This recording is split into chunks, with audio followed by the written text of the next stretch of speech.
Bom dia a todos. Todos me escutam? Eu falo alto no dia a dia, mas quando eu estou palestrando... Oi, isso é melhor.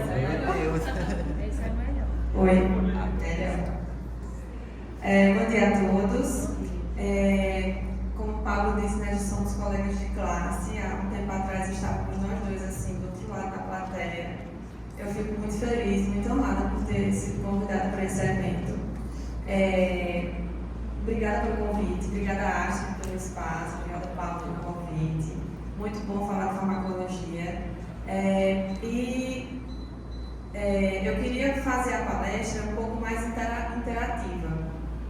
Paulo disse que no final dá um tempinho, né, para vocês fazerem perguntas, mas às vezes vocês ficam tão cansados que acabam nem anotando nem querem perguntar. Então, eu vou falando. Quando forem surgindo dúvidas, vocês podem levantar a mão que a gente para e tira a dúvida, que a dúvida de um pode ser a dúvida de todos, né?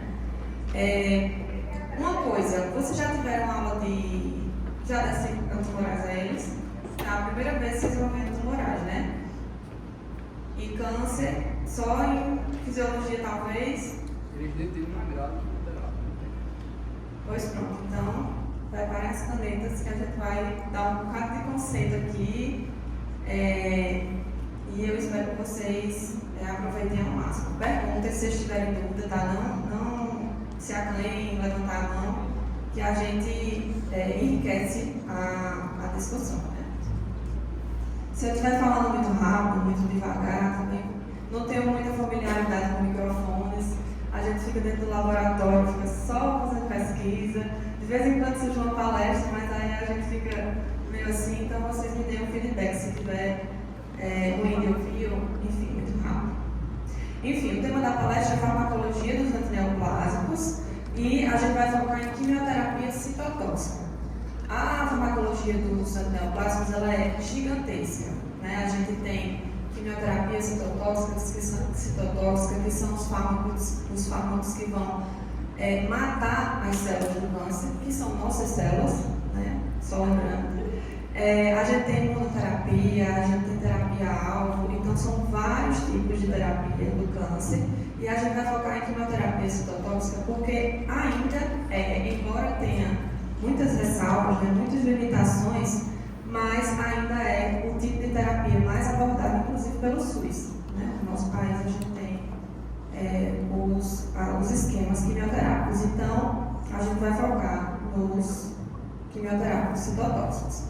Então, só para situar um pouquinho vocês, essa vai ser a ordem da nossa apresentação, da nossa aula. Então, a gente vai falar primeiro, o laser no laranja, né? Então, a gente vai falar primeiro sobre os aspectos gerais do câncer, né? Conceitos, causas, mutações e hallmarks, para a gente conseguir entender a farmacologia do câncer, né? A gente sabe que para saber de farmacologia, a gente precisa entender um pouquinho do funcionamento, de como é que essas células se organizam, como é que elas funcionam, para a gente conseguir entender como é que a gente vai tratar elas, né? Depois que a gente falar desses aspectos gerais, a gente vai para a quimioterapia propriamente dita. A gente vai falar um pouquinho sobre os fundamentos desse tipo de terapia, sobre algumas classes terapêuticas e sobre alguns mecanismos de resistência.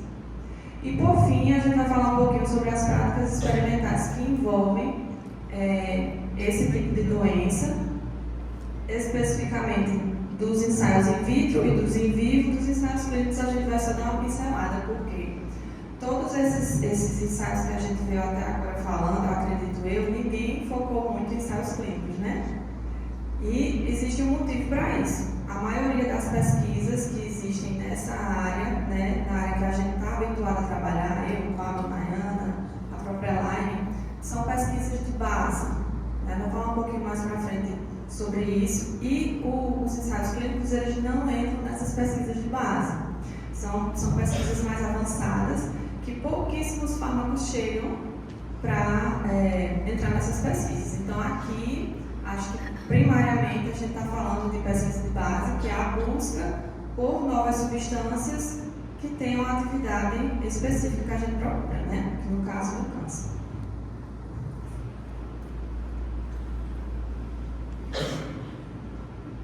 Então vamos lá. A primeira coisa que a gente tem que entender é qual é o nome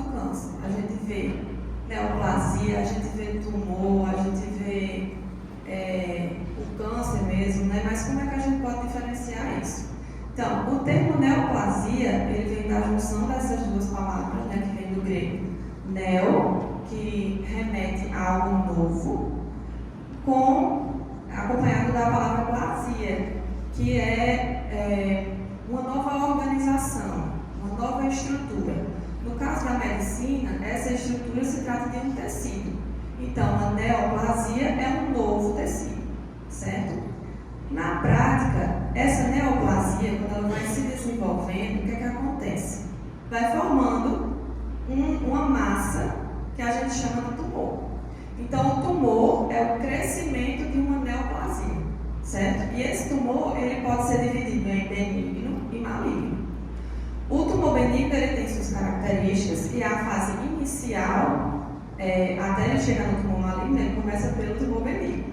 E o câncer, o termo câncer, ele só é aplicado para tumores malignos, certo? Quando existe um tumor benigno, a gente não chama ele de câncer. Então, qual a diferença entre o tumor benigno e o tumor maligno? O tumor benigno, ele apresenta células diferenciadas, ou seja, células maduras. A gente sabe que quando o nosso tecido, né, qualquer tecido do nosso corpo, ele vai se desenvolvendo, ele vai se diferenciando para adquirir a função específica daquele órgão. Então, essa diferenciação ela é super importante para controlar o crescimento e a proliferação dessas células. Então, o tumor benigno, ele apresenta células bem diferenciadas, ou seja, células maturadas, apresenta um crescimento lento e expansivo, apresenta uma massa bem delimitada, ou seja, ela possui uma borda que a gente consegue visualizar, né, seja macroscopicamente ou seja microscopicamente.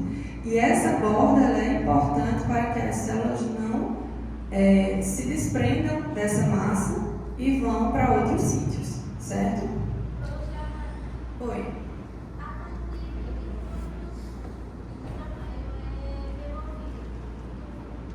A partir de que tamanho? Então, cada órgão vai ter um tipo de tumor. E cada órgão vai desenvolver um tipo de câncer. E aí esse tamanho vai depender... Oi? Neoplásico? Neoplásico. Todo tumor é um tumor neoplásico. Então, dependendo do local... do cérebro. Então, vamos lá. Tem estágios que a gente chama de níveis de estadiamento.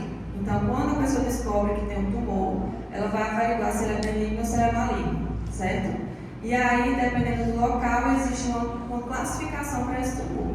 Por exemplo, vou dar um exemplo que aconteceu comigo. Eu fui fazer uns exames de rotina uma vez e descobri um nódulozinho na minha tireoide. E tinha um tamanho muito pequeno que não foi possível fazer nada de exame, só acompanhamento.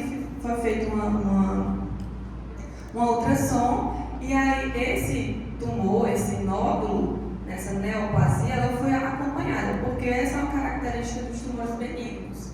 Quando ele é benigno, você fica só acompanhando, às vezes não precisa de tratamento, porque ele é controlado, né? Ele não tem ainda a capacidade de invasão e metástase. Então, não existe, não tem uma padronização para análise.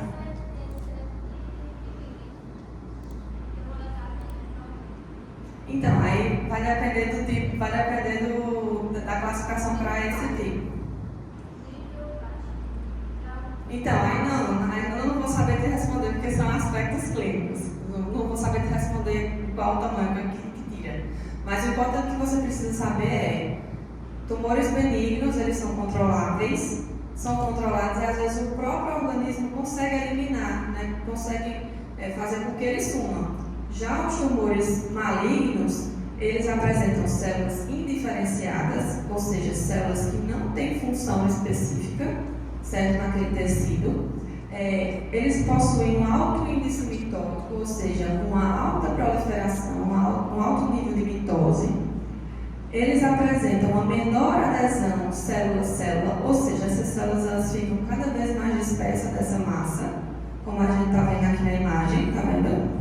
Olha a diferença do tumor benigno com a delimitação para o tumor maligno. Essa massa meio dispersa. As células já estão prontas para sair dali e atingir outros órgãos.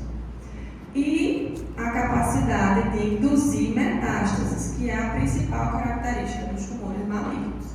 Então, quando se fala em tumor maligno, se fala em metástase. O tumor maligno é um tumor capaz de desprender essas células e lançá-las na corrente linfática, na corrente sanguínea, para que elas tomem rumo. Como elas são células indiferenciadas, o que acontece? Ela pode sair de um órgão, que ela não tem função mais lá, e ir para outro órgão e assumir outra função, né? Então ela consegue se camuflar de qualquer tipo celular para conseguir atingir esses outros órgãos. Então, o termo câncer, ele foi dado pelo pai da medicina, Hipócrates. Hipócrates, ele identificou, né, pela primeira vez esse tipo de lesão, e ele viu que formava, ao redor da massa tumoral, formava umas irradiações venosas, que quando estavam dilatadas, pareciam caranguejo. Então, ele colocou o nome da lesão de carquinos, que significa caranguejo. Depois que foi se descobrindo, né, a capacidade do câncer de causar metástase, esse termo ficou cada vez mais, casou cada vez mais, né? Porque o câncer ele justamente tem, aqui representa a massa tumoral, né? E aqui as irradiações venosas, né? Artérias, veias, para que o câncer consiga crescer. Então, o câncer, a gente fala em câncer, o câncer, mas o câncer, na verdade, é um conjunto de centenas de doenças, certo? O câncer de cérebro, ele vai apresentar um tipo de comportamento, o câncer de pulmão vai apresentar outro. Por isso que é tão difícil desenvolver terapias específicas para o câncer, justamente por conta dessa diferença, tanto do órgão que ele se encontra, quanto da pessoa que apresenta ele. Então, uma pessoa que tem um câncer, só ela tem aquele tipo de câncer. Ninguém mais tem, exclusivo. Então, é por isso que existem tantas limitações com relação ao tratamento, certo? E por isso que a cura também, tão esperada, né? A cura do câncer não é a cura de uma doença, é a cura de centenas de doenças. Então, a gente está caminhando, né? A gente, que eu digo, me incluo, porque eu estou na pesquisa de base, mas assim, a gente não vê ainda um horizonte de dizer vamos curar estas doenças, porque realmente são doenças genéticas, a gente vai ver um pouquinho mais na frente, que são diferentes tanto a níveis de órgãos quanto a níveis individuais. Como é que a gente adquire o câncer? A gente não, Deus me livre, né? As pessoas, como é que o câncer surge, né? Então, o câncer, gente, é uma doença genética. É uma doença genética. Não é uma doença que você pega, é uma doença genética. Por que uma doença genética? Porque para ela acontecer, é preciso haver uma mutação no seu gene, no seu nome, ninguém vai dizer aqui, no da pessoa que vai ter. Então, se é necessário que haja uma mutação genética, então a gente atribui como uma doença genética. Agora, o que é que causa essas mutações? Aí é que entram as diferenças, né? Cerca de 90 a 95% dos cânceres que existem são mutações adquiridas, que a gente vai adquirindo através do ambiente, né? Exposição a vários fatores, que vocês já sabem muito bem quais são, né? A gente já sabe de tudo, a gente faz muita coisa, mas a gente já sabe, principalmente da saúde, a gente já está bem inteirado nisso. Então, quais são essas causas, né? Dessas mutações? Primeiro, tabagismo mais antigo que, né, tudo, a gente já sabe que o tabagismo causa câncer, não só câncer do pulmão, mas outros tipos de câncer também. Álcool, radiação solar, irradiação, né, a gente sabe que por exemplo, nos locais que tiveram explosões radioativas, as pessoas geralmente apresentam câncer porque essas irradiações provocam essas mutações genéticas nas pessoas. Comida, né? Quais são essas comidas que causam câncer? A gente vai falar um pouquinho sobre isso. E alguns vírus também são capazes de causar mutações nas nossas células, como o próprio HPV, como a H. pylori, que é aquela que dá no estômago. Então, esses micro-organismos, eles podem, ao colonizar os nossos tecidos, eles podem induzir mutações nas células que eles estão povoando e fazer com que aquela célula sofra essa mutação e desenvolva o câncer. E apenas 5 a 10% dessas mutações são hereditárias, ou seja, passa de pai para filho. Um caso clássico, uma família inteira, sei lá, 4 gerações, as mulheres tiveram câncer de mama. É provável que exista um gene ou alguns genes envolvidos no câncer de mama que passam de mãe para filha. Então, a predisposição genética ela vai fazer com que a pessoa apresente esse câncer, certo? Então, aqui a gente tem um quadro da OMS que mostra o potencial de algo causar câncer, certo? A gente tem uma divisão aqui de 4 grupos, não, 3 grupos, né? Grupo 1, grupo 2A, grupo 2B, grupo 3. E aqui a gente tem um nível de certeza que isso causa câncer. Então, existem algumas substâncias, algumas moléculas que a gente já tem certeza. O que é que significa isso? Quer dizer que se você usar, você só precisa sobreviver o suficiente para ter câncer, né? Não necessariamente você vai ter, você pode morrer antes, mas se você sobreviver, você vai ter. Que são os compostos do grupo 1. Cigarro, né, tabaco, radiação solar, bebida alcoólica e radiação ionizante. Se você for exposto a essa aqui, dependendo do tempo de exposição, claro, né, você se expôs uma vez, você vai ter. É necessário que exista uma exposição contínua a esse agente cancerígeno para que você desenvolva. Aí você diz, eu conheço uma pessoa que fumou 50 anos e não morreu de câncer, né? Essa pessoa não viveu o suficiente para ter câncer de mama, ela pode ter morrido de outra coisa. Mas, se a pessoa tem uma predisposição genética, ela vai apresentar esse câncer se ela se expor a esses agentes. E aí a gente tem outros, né, que já estão sendo estudados, que estão aqui nesse quadro, e que ainda não tem um nível de certeza, mas eles já estão na mira. E recentemente foi incluído o aspartame no grupo 2B. Aspartame, vocês sabem que é você bota no café, um adoçante.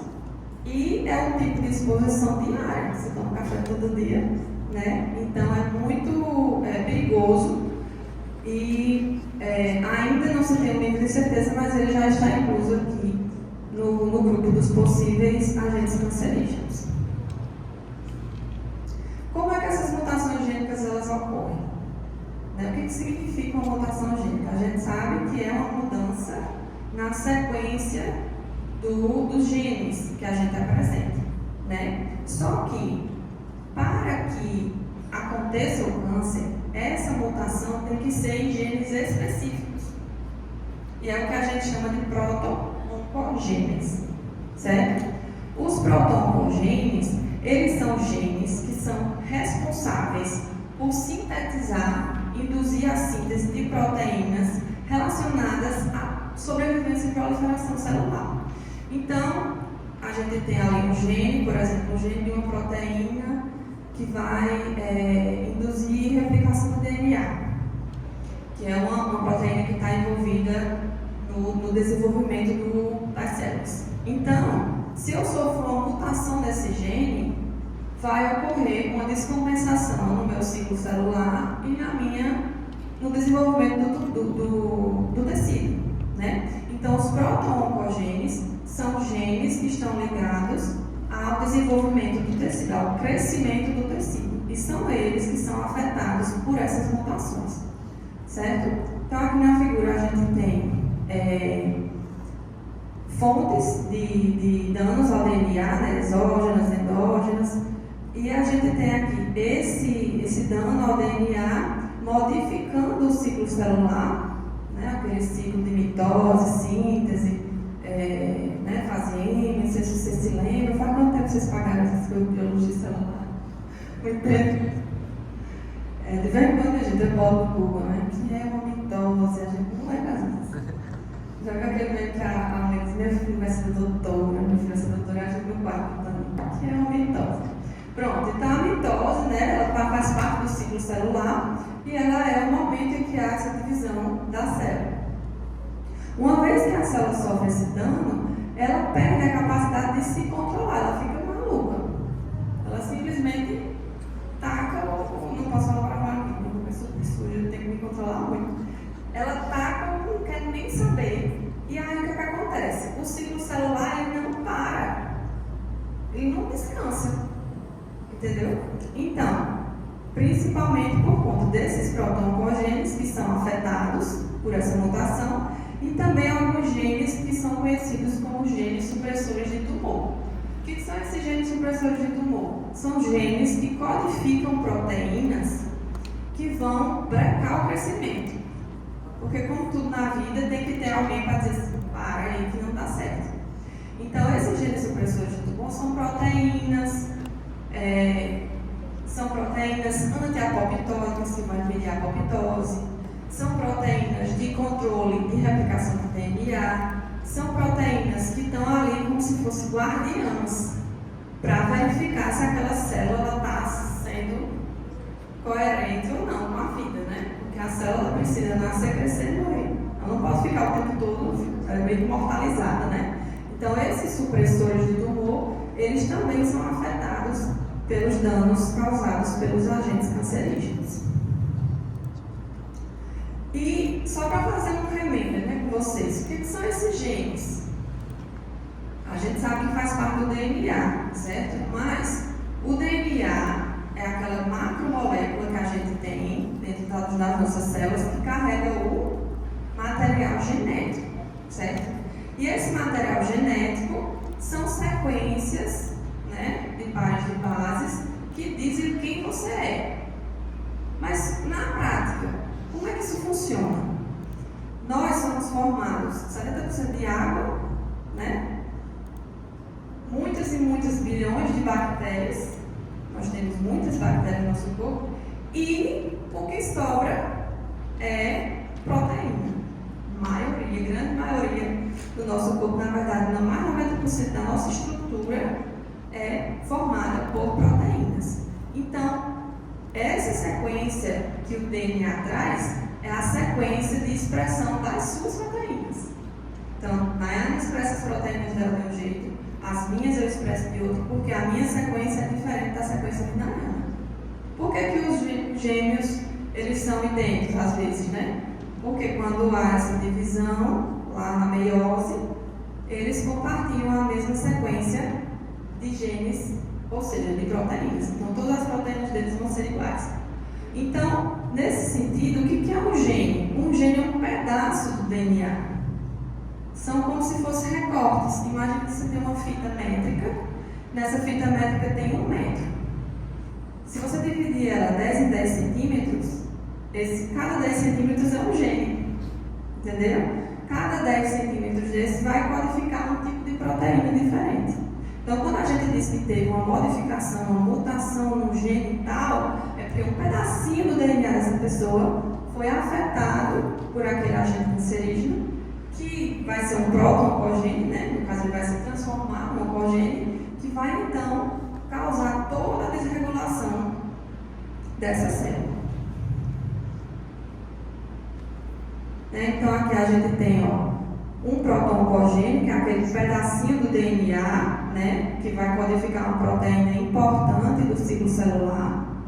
Ele vai então codificar uma proteína que vai modificar aqui essas funções de proliferação. Isso aqui é uma célula normal, um gene normal, certo? Proto-oncogene, ele ainda não foi transformado num oncogene. E aí ele vai, ao sofrer o dano, ele se transforma em oncogênio, certo? E aí vai produzir proteínas mutantes.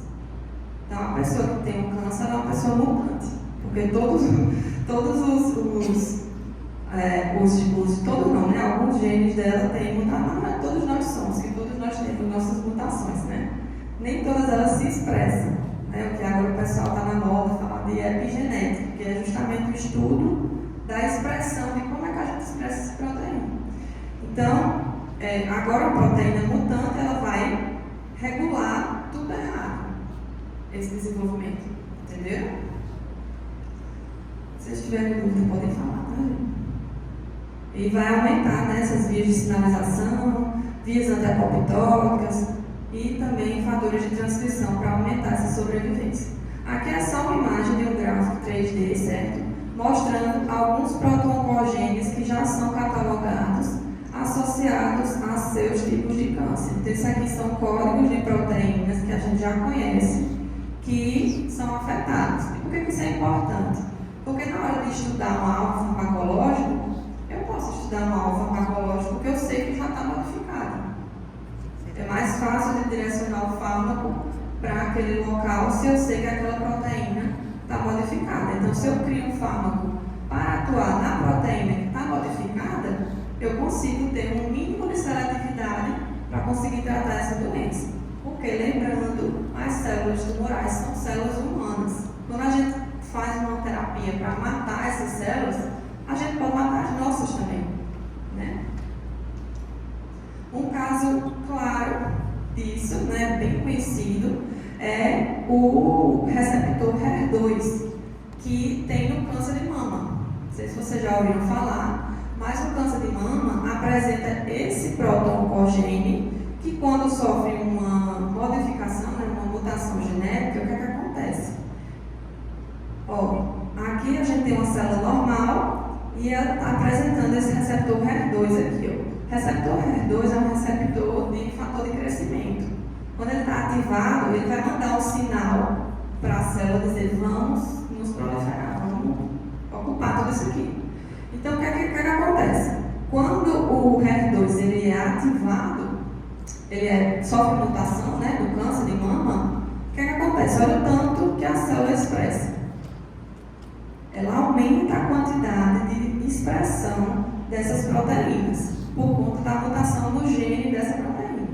Então, o que eu tenho aqui? Eu tenho uma super expressão de um receptor que é importante para a sinalização de proliferação. Então, o que acontece?